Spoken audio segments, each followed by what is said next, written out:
বন্ধুরা, বিশেষ কিছুদিন ধরে বাংলাদেশের সোশ্যাল মিডিয়ায় একটা মন্তব্য ভীষণ ভাইরাল হয়েছে যে কিছু মানুষ ভারতের সেভেন সিস্টার রাজ্যগুলোকে দখল করবে, ভারত থেকে বিচ্ছিন্ন করে তাদের স্বাধীন করে দেবে। তাদের এই কথাবার্তায় যেমন আত্মবিশ্বাস তেমনই এক অদ্ভুত দৃষ্টিকোণ। কিন্তু এখানে ইন্টারেস্টিং টুইস্ট হলো, ভারত এসব বড় বড় কথার জবাব মুখে না দিয়ে বাংলাদেশের দিকে একেবারে সাইলেন্ট কিলারের মতো একটি সাবমেরিন পাঠিয়ে দিল। যারা সেভেন সিস্টার স্বাধীন করার পরিকল্পনা করেছেন তারা এবার একবার ভাবুন, কথার যুদ্ধ আর বাস্তবের যুদ্ধের মধ্যে কত আকাশ পাতাল ফারাক। ভারত কখনো তার মাটি ছেড়ে কথা বলে না, সে তার কাজ দিয়ে জবাব দেয়। এই সাবমেরিন শুধু একটি সামরিক অস্ত্র নয়, এটা ভারতের সেই অদম্য ইচ্ছাশক্তির প্রতীক যা কোনো পরিস্থিতিতে মাথা নত করে না। যারা সেভেন সিস্টার দখলের স্বপ্ন দেখছেন তারা এবার নিজেদের শক্তি ও সামর্থ্যের বাস্তবতাটা ভালো করে বিচার করে দেখুন। ভারত কোনো মন্তব্য না করে, কোনো হুঙ্কার ছাড়াই তার কাজ করে দেখায়। আর বাংলাদেশের দিকে এই সাবমেরিন মোতায়েনের অর্থ খুবই স্পষ্ট। শক্তি এবং সুরক্ষার প্রশ্নে ভারত কখনোই কোনো সমঝোতা করে না। শত্রুরা নিজেদের পরিকল্পনা যতই সাজিয়ে নিক, ভারত প্রস্তুত। আমাদের প্রতিটি পদক্ষেপ ভেবে চিনতে এবং পরিকল্পনা মাফিক করা হয়। এবার একটু ভেবে দেখুন, শত্রুদের কথার জবাব কি শুধু শব্দে দেওয়া যায় নাকি কাজে প্রমাণ করতে হয়? বন্ধুরা, আজ আমি আপনাদের এমন এক খবর শোনাতে যাচ্ছি যা শোনার পর গর্বে আপনার বুক ফুলে উঠবে। একসময় যাকে সবাই অবহেলা করত, সেই ভারত আজ কিভাবে নিজের শক্তি প্রদর্শন করছে তা দেখে পুরো বিশ্ব হতবাক। আর আজ সেই শক্তির প্রমাণ হিসাবে আমরা তুলে ধরব এমন একটি অর্জন যা শুধুমাত্র আমাদের দেশি যন্ত্রপাতি, দেশি মাল মশলা, দেশি ইঞ্জিনিয়ার, দেশি মানুষ দিয়েই তৈরি হয়েছে। না, এটা তৈরি করতে বাইরের কারোর থেকে কোনো সাহায্য নেওয়া হয়নি। নমস্কার বন্ধুরা, আপনাদের সবাইকে স্বাগতম। আমি অনুপ বিশ্বাস। সম্প্রতি ভারত ইতিহাস সৃষ্টি করেছে।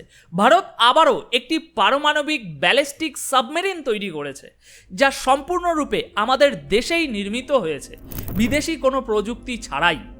এর নাম হলো আইএনএস আরিহাত। এটি ভারতের দ্বিতীয় পারমাণবিক ব্যালিস্টিক মিসাইল সাবমেরিন এবং এটি অত্যন্ত বিশেষ ও অনন্য।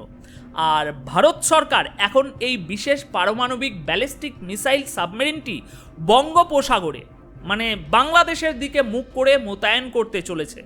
পাশাপাশি আরেকটি পারমাণবিক সাবমেরিন আরব সাগরে মানে পাকিস্তানের দিকে মুখ করে মোতায়েন করার পরিকল্পনা করেছে। আর আমি বলবো এটি একটি বিশাল অর্জন।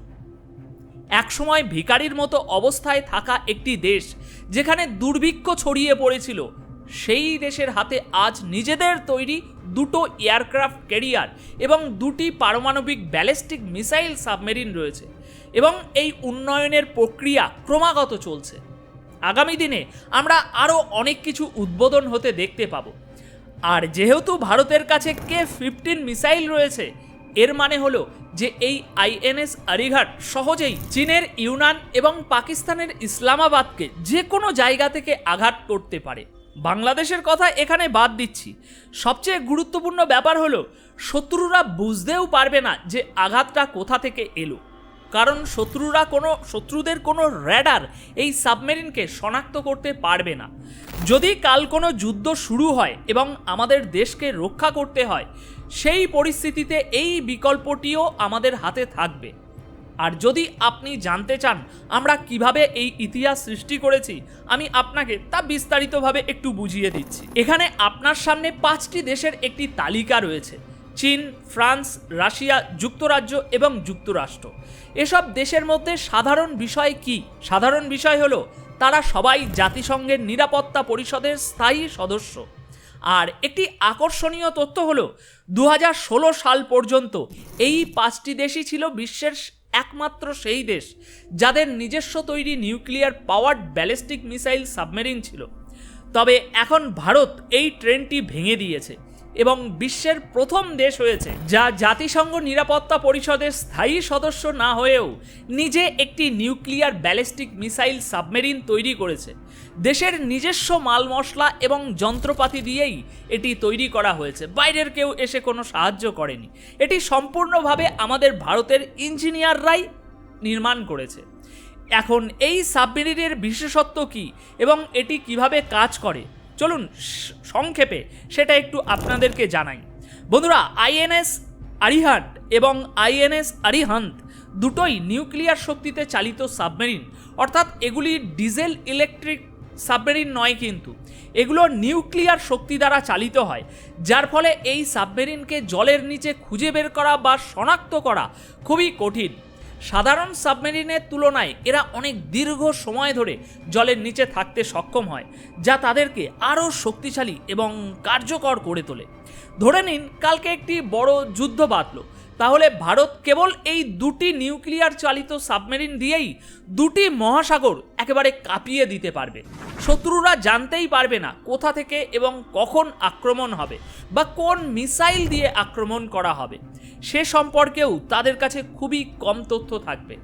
এই সাবমেরিনগুলো শত্রুকে এমন এক অনিশ্চিত এবং অসহায় অবস্থায় ফেলে দেবে যেখানে তারা নিজেদের প্রতিরক্ষার জন্য প্রস্তুতি নেওয়ার সুযোগও খুব সীমিত পাবে। এই দুই সাবমেরিনের কাছে আছে K-15 এবং K-4 মিসাইল। K-15 মিসাইলের রেঞ্জ হচ্ছে 1500 কিলোমিটার, যা দিয়ে সহজেই চীন এবং পাকিস্তানের যে কোনো স্থানে আক্রমণ করা যেতে পারে। শত্রুদের কোনো র্যাডারে এই সাবমেরিনগুলো ধরা পড়বে না। একদম চুপিসারে হঠাৎ করে আইএনএস আরিহান্ত এবং আইএনএস আরিহাট সমুদ্র থেকে ক্ষেপণাস্ত্র উৎক্ষেপণ করে আক্রমণ করতে পুরোপুরি সক্ষম। আর বন্ধুরা, আমাদের এই নতুন আইএনএস আরিহান্ট তৈরির খরচ হয়েছে প্রায় 480 মিলিয়ন মার্কিন ডলার, অর্থাৎ প্রায় বলতে পারেন 4000 কোটি টাকার মতো এই জিনিসটি তৈরি করতে খরচ হয়েছে। এবং আগামী দিনে দেখবেন এরকম আরও অনেক জিনিস উদ্বোধন হচ্ছে, কারণ ব্যাকগ্রাউন্ডে আরও অনেক কিছু তৈরি হচ্ছে। তো বন্ধুরা, এই ছিল একটা ছোট্ট আপডেট, বিশেষত তাদের জন্য যারা বাংলাদেশের যে জনগণরা, যে মানুষগুলো, সবার কথা আমি বলছি না, যে মানুষগুলো সেভেন সিস্টার স্বাধীন করতে চাইছে, তাদের জন্য একটি বিশেষ মেসেজ ছিল যে আপনারা যদি সেভেন সিস্টার স্বাধীন করতে চান তাহলে এটাও জেনে রাখুন যে ওই বে অফ বেঙ্গলে এই যে বাংলাদেশের যে কটা শহর রয়েছে, চিটাগং, তারপরে এই যে ম্যাপে যেগুলো রয়েছে বে অফ বেঙ্গলের দিকে, এখানে একটা সাইলেন্ট ক্লিয়ার বসে রয়েছে, আপনারা জানেন না। সুতরাং ভেবেচিন্তে কাজ করবেন। তো ধন্যবাদ আজকের এই ভিডিওটি এত সময় দেখার জন্য। দেখা হচ্ছে পরবর্তী এপিসোডে নতুন কিছু তথ্যের সাথে।